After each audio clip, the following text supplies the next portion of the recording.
I was 24 when my body finally gave up on pretending everything was fine. A childhood knee injury had gotten worse over the years, and the doctor said I needed reconstructive surgery. The procedure cost $9,800, and even though I had some savings, it wasn't enough. My dad, Mark, had always promised he'd take care of me when I needed it. He was the kind of man who liked to talk about family first, how he'd do anything for his kids. But in our house, family usually meant my older brother, David. David was the golden child, smart, confident, loud, the kind of guy people naturally liked. He was 28, working part-time while figuring things out. My dad adored him. Me, I was the quiet one, the planner, the one who never asked for much. So, when I finally called my dad and explained what the doctor said, I thought he'd understand. He listened, sighed, and said, "Honey, you know I wish I could help. But things are tight right now. With your brother's grad school and the new house payments, it's just not a good time." I sat there in silence, the phone pressed to my ear. "It's under 10,000, I said softly. "I can cover most of it. I just need a little help." He chuckled, like I'd asked for something silly. "You're young, Emma. You'll heal. Try physical therapy first. Let's not rush into something expensive." That night, I cried not because of the pain, but because I realized I wasn't a priority. A week later, I overheard my mum on the phone with a family friend. Yes, David got in Columbia Business School. Mark's so proud paid the whole first year up front. I froze. I knew Columbia wasn't cheap, but I didn't know how not cheap until I looked it up. $62,000 a year. Suddenly, my dad's tight finances made sense. He could afford everything David wanted, but not what I needed. That's when I decided I wasn't going to argue, cry, or beg anymore. I was going to show him exactly what his money was worth. Before we continue, please subscribe to the channel and write in the comments about which country you're watching this video from. Enjoy the story.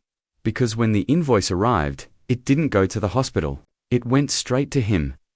I didn't tell my dad that I knew about the MBA money.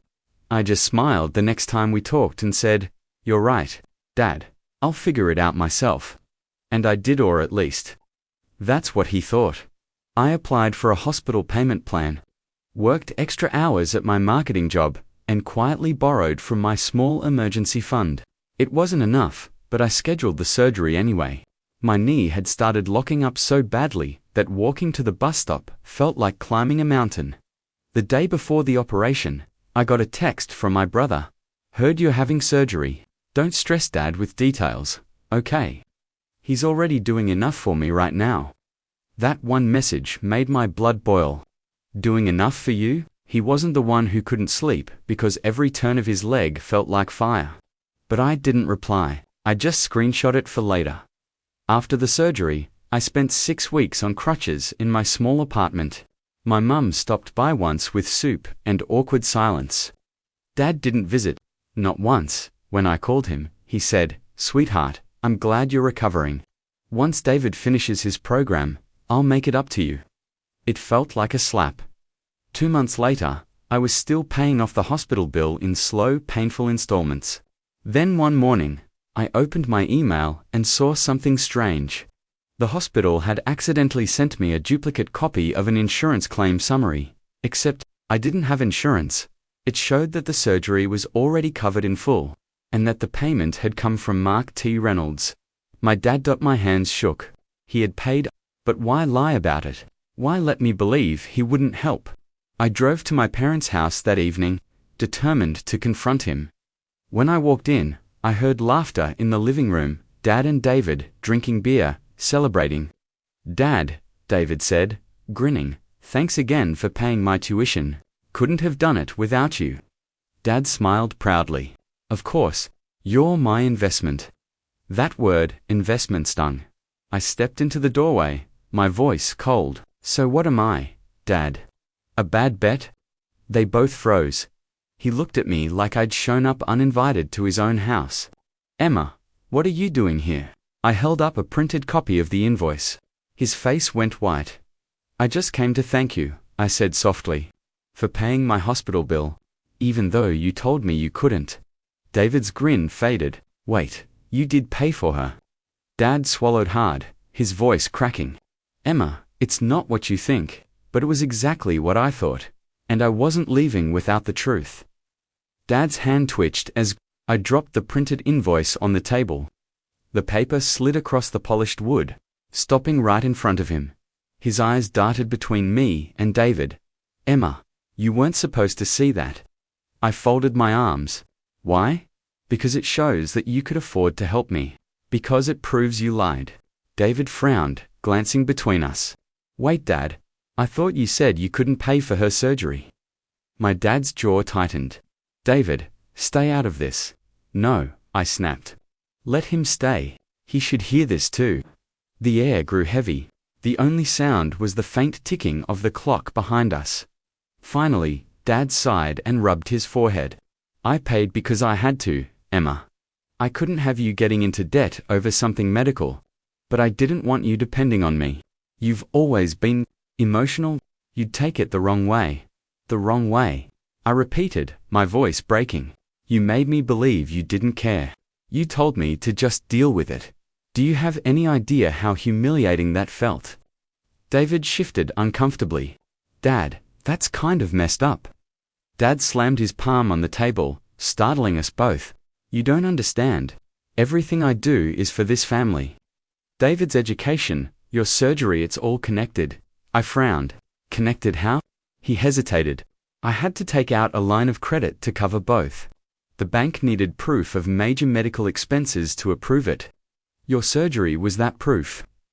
It took me a second to process what he'd just said. You used my hospital bill to get a loan. He nodded slowly. I couldn't afford David's tuition up front. But when I saw your medical estimate, I realized it could work. I told the bank I was covering both costs as a single family expense. They approved $65,000. So you used me, I whispered. He looked away. It wasn't personal, Emma. I knew you'd be fine eventually. But David, his career could change everything for us. My hands were shaking. You turned my pain into paperwork. You used my surgery like it was a business transaction. David looked horrified. Dad, that's not right. But Dad just stared at me, cold and unapologetic. You'll understand when you have kids of your own. Sometimes one child has more potential. You invest where it counts. Something inside me snapped. For years, I'd been told to be grateful for scraps of affection while David got the world. But now, I wasn't the quiet one anymore. Then I hope your investment pays off, I said. Because soon, you're going to owe more than just money. He frowned. What's that supposed to mean? I smiled faintly and pulled another paper from my bag. Let's just say the hospital wasn't the only one who sent me an invoice. Dad's expression hardened. What are you talking about? I slid the folded sheet across the table. He didn't reach for it right away, he just stared, wary. Like he already knew it wasn't good. It's from the hospital's legal department, I said quietly. Apparently, when you filed for that line of credit, you listed my surgery as part of your financial responsibility. But the hospital never got your payment directly. They got it from the bank through your business account. David blinked. Wait, what's wrong with that? I looked him straight in the eye. That account wasn't personal. It was under Dad's company name, which means he technically falsified a medical claim for business credit. David's jaw dropped. Dad, please tell me you didn't. But Dad finally unfolded the paper, his fingers shaking. The color drained from his face as he scanned the page. Notice of audit and potential investigation for fraudulent medical expense reporting. He looked up at me, panic replacing his usual authority. Where did you get this? They emailed it to me by mistake, I said. They thought I was your assistant because you used my medical records as part of your application. David pushed back his chair, standing. Dad, this is serious. I can fix it, Dad said quickly. I'll call them. I'll know, I interrupted. You can't just talk your way out of this. Not this time. He glared at me. You think you're the victim here. I kept this family afloat. I made sacrifices. I leaned forward. You didn't make sacrifices, you made deals. Deals that hurt everyone but you. You lied to the bank, to the hospital, To me. And, for what? So you could buy David a future he hasn't even earned yet. David's face turned red. Hey, I didn't ask you to. Yes, you did. I cut him off. Every time you took what wasn't yours, every time you stayed quiet when Dad made excuses, you just didn't want to know the truth. The room went silent again. Dad stood slowly, gripping the back of his chair like it was holding him up. Em, please. If this gets out, I could lose everything. The company, the house. I shook my head. You should have thought about that before using my name. He tried to reach for me, but I stepped back. I'm done covering for you. Then I pulled out my phone and placed it on the table.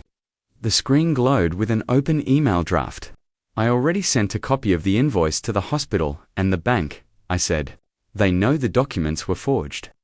Dad's face went blank, the kind of hollow look people get when they realize the game's over. Emma, he said, his voice breaking, you'll destroy me. I met his gaze, steady and calm. You destroyed yourself. And for the first time in my life, David didn't defend him. He just sat back down, staring at the man he thought was unshakable. Outside. Rain started tapping against the window, soft and steady, like the sound of time running out. Dad sank into his chair, clutching the invoice. You've made a mistake, he whispered. You think this is justice, but you'll regret it. I turned toward the door. No, Dad, what I'll regret is believing you loved me the same way you loved him. And as I walked out into the rain, I knew this wasn't revenge. It was closure. It had been 3 weeks since the confrontation. 3 weeks since I walked out of that house and left the man I once called my hero sitting in the ruins of his own lies. The investigation moved quickly. The hospital confirmed that the payment for my surgery had come from Dad's corporate credit account, which violated both tax and insurance policies. The bank froze his line of credit pending review. His business partner, who had no idea any of this was happening, filed for separation to protect their assets. In less than a month, Dad's family empire crumbled. At first, I thought I'd feel relieved, vindicated, even, but mostly, I just felt empty. The kind of ache that doesn't come from anger, but from finally seeing the truth for what it is.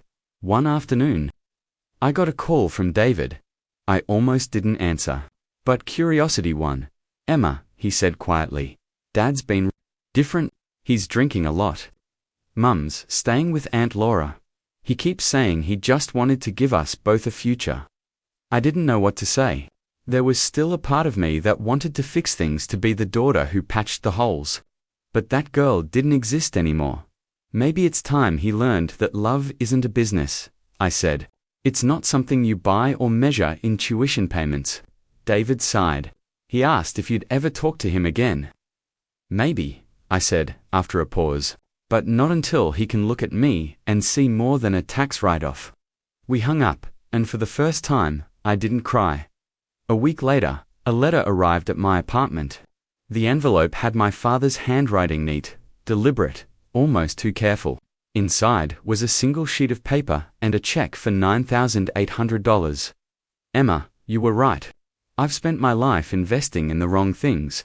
Consider this repayment, not for the money, but for all the years I undervalued you. I don't expect forgiveness. Just a chance to do better, if you ever let me. I stared at the check for a long time, then tore it neatly in half. Some debts couldn't be paid with money. That night, I made a small bonfire in the backyard of my apartment complex and burned the pieces. The paper curled, blackened, and turned to ash, just like every excuse I'd ever believed. As the smoke faded into the cold night air, I finally exhaled. Dad might rebuild his company someday. David might graduate and chase his future, but me, I'd already found mine, one that didn't depend on anyone else's approval or permission, because the truth was simple. He'd spent $62,000 to build my brother's dream, but it took one $9,800 lie to rebuild mine, and that finally was a price worth paying.